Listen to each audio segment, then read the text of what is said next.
So once again, I've concluded my egg-free brownies and blondie class. It was after quite some time and a lot of students were actually waiting for this class.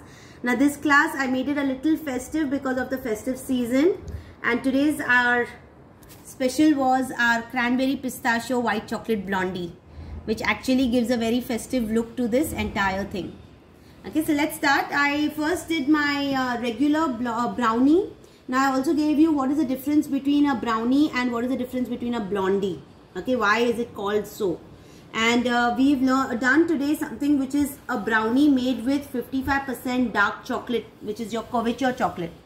So I have used 55% dark chocolate, which is your Van Houten, and I have made different kinds of variations.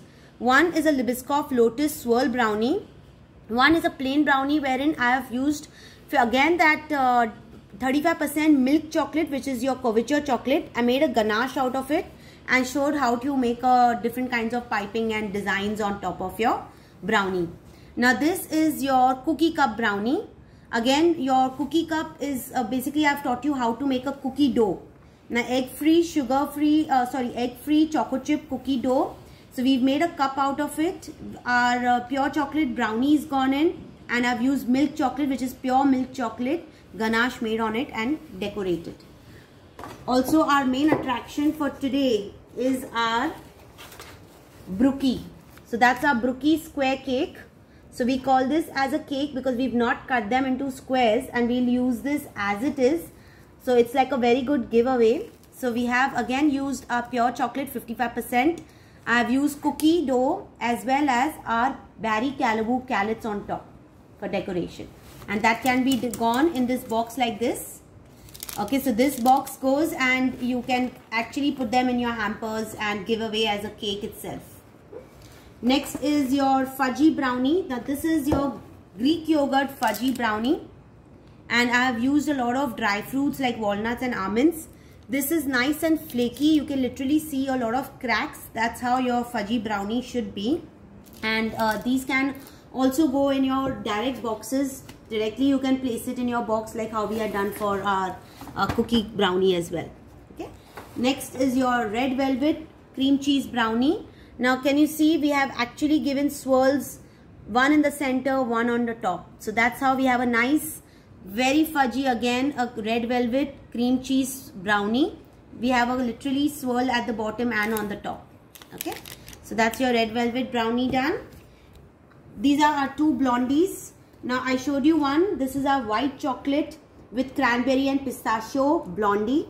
Okay, so again to give a little festive look, we have done a complete pistachio cranberry look on top of the blondie. Next, this is your butterscotch blondie. This is the best because you literally see how your butterscotch oozes out from the batter itself, yeah, from the cake. So that's how these are your butterscotch blondies. We've discussed costing.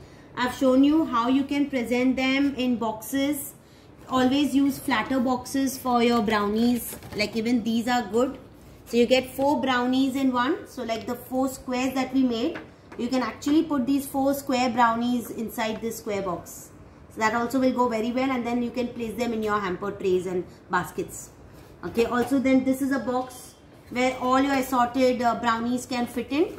And again that can go as it is, or you can place them in your baskets or hampers. Okay. That's how we concluded our brownie and blondie class. Anything anybody would like to ask or say? I had 5 students today. Nice class, ma'am. Nice experience. Thank you. First class of you. Yeah, I know. So I had Lucknow, I had Sri Lanka, I had Pune, Gurgaon, and I have one which is, where are you from, Sonia? So we have 5 students today. Yeah, what were you saying?